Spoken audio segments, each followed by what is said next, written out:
President Joe Biden explicitly pledged several times during his term in office to come to Taiwan's defence if war erupted. Do you think that Taiwan can equally rely on President Trump? Do you think that he is as willing and determined to step in as his predecessor was? Because even though you were saying that the US should be worried, Joe Biden wasn't worried. He said, we're going to be there. Maybe President Trump's going to say the same. Thank you. Each time President Biden made such remarks, he was corrected by his Department of State as well as Department of Defense at that time, now called Department of War, fortunately. That means there is still sanity in Washington, even during the presidency of President Biden. And for the validity of the points made by President Biden, you just need to listen to what President Trump is saying. He says he's an autopan. He does not have brain operating in the normal way. I do not want to be involved in comments like that. But allow me to say, whether the US president decides to be involved or not, the United States will not win that combat if it ever happens across the two sides of the Taiwan Strait. Therefore, to think about providing more weapons to Taiwan so they can deter China's reunification is indulging in fantasy. That sounds to me as a recipe for ripping off Taiwan by charging them billions of dollars by selling arms, which will not turn out to be effective at all. Why? Why do I say this? If you assume there will be a war between China and the United States, does the United States have full confidence it will win the war?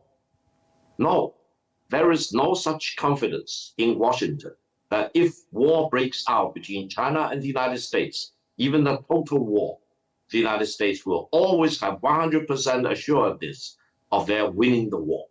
Therefore, why do you want to believe that Taiwan, which is part of China, and the United States fully recognizes this one China policy, wants to supply weapons, and they will believe that Taiwan, with these weapons, will be able to hold off China if China wants to exercise its legitimate right of achieving national unity?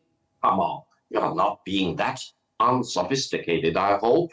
Therefore, all the talks about sending more weapons to Taiwan seems to me is a sure recipe of ripping off Taiwan, try to get some more money out of that. And now you are talking about 50 billion US dollars. You will even charge them 500 billion US dollars, and they will still not be able to hold off the almightiness of the Chinese nation if we decide to make sure that national unity will be achieved at any cost. This is the noblest thing for the Chinese nation to achieve in our lifetime. Ross, is the US just trying to rip off Taiwan, getting some more money by selling it weapons that it can't use and won't need? That's a question that's also a matter of frequent public discussion here. There are literally...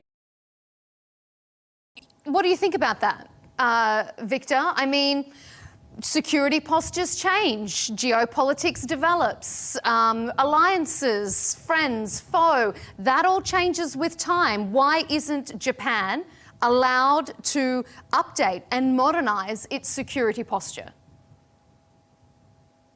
First of all, Prime Minister Takaichi's very outrageous remark is a very dangerous indication of new Japanese fascism and new Japanese militarism. Why?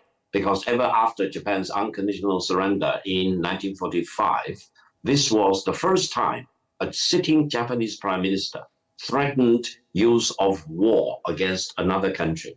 And that country turned out to be China. Now, Japan is strictly, legally prohibited to constitute another threat to China by law, by the terms of its unconditional surrender.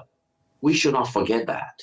We should always keep that in mind. The terms of the unconditional surrender of Japan to China. But Japan wouldn't be the first country to change that. That was a long time ago. And what's been written in the UN doesn't necessarily is always adhered to. No, it's not a long time ago. Japan caused the loss of life, 35 million lives in China. China will never forget the atrocities and the crimes against humanity they committed in China. And the burdens placed upon Japan by the unconditional surrender instrument have no time limit. Japan is always required to be a peaceful nation rather than a militaristic nation. And I told my American friends, remember Pearl Harbor.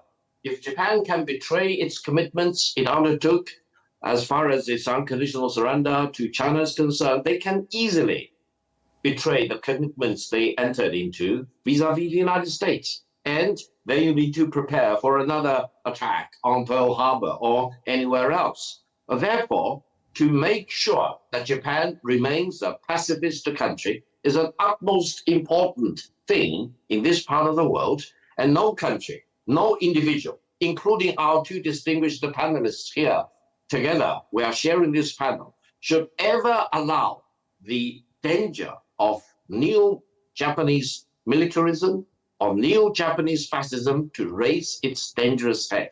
It will be quashed before it can be raised against China. Ross, is Japan... Allow me to make a point. Allow me to make a point.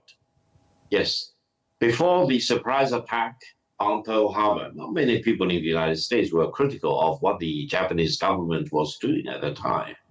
But then Pearl Harbor happened. So the fact that not many people are critical of what Japan is doing doesn't mean that they are doing the right thing. You need to put it in historical perspective.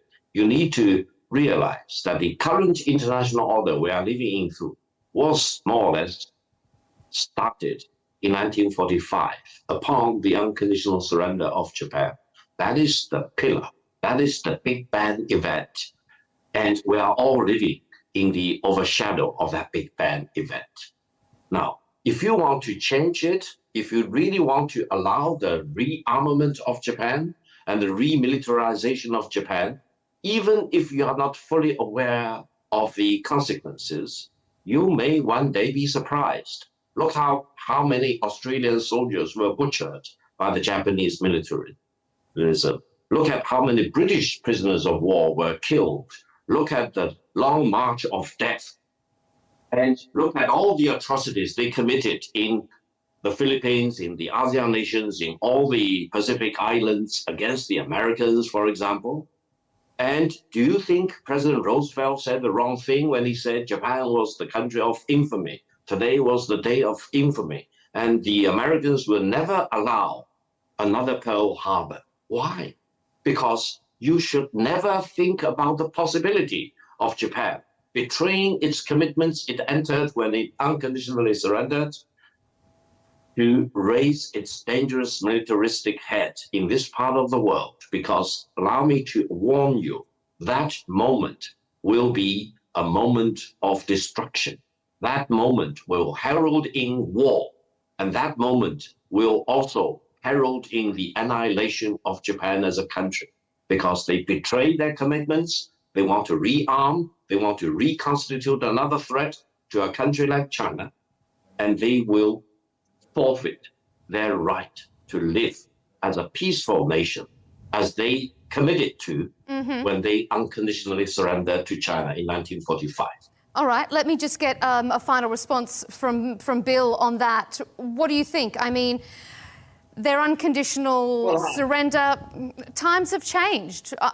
Are countries not allowed to adapt to the changing environment, or is Japan too much of a risk? Well, I think Victor's bellicose, warlike language is an amazing revelation, really. I mean, I don't think anybody in the region is convinced by his portrayal of Japan, but they're increasingly worried about China's posture. It's China is the country that's the one that's threatening to go to war. Japan isn't. You know, as we were hearing, you know, ASEAN, Southeast Asian countries, other countries haven't raised concerns about what Japan's doing, but they are mightily concerned about what China is doing. And Victor's language today is the language of the 1930s, war, taking territory, you know, fighting people. I don't think it convinces the region. I don't think it convinces the region of China's case. I think it convinces the region that China is the problem here. And I think, you know, that's increasingly the situation that we're heading into in the next few years. Gentlemen, we're out of time. We are going to have to leave it there. It's been a very interesting discussion.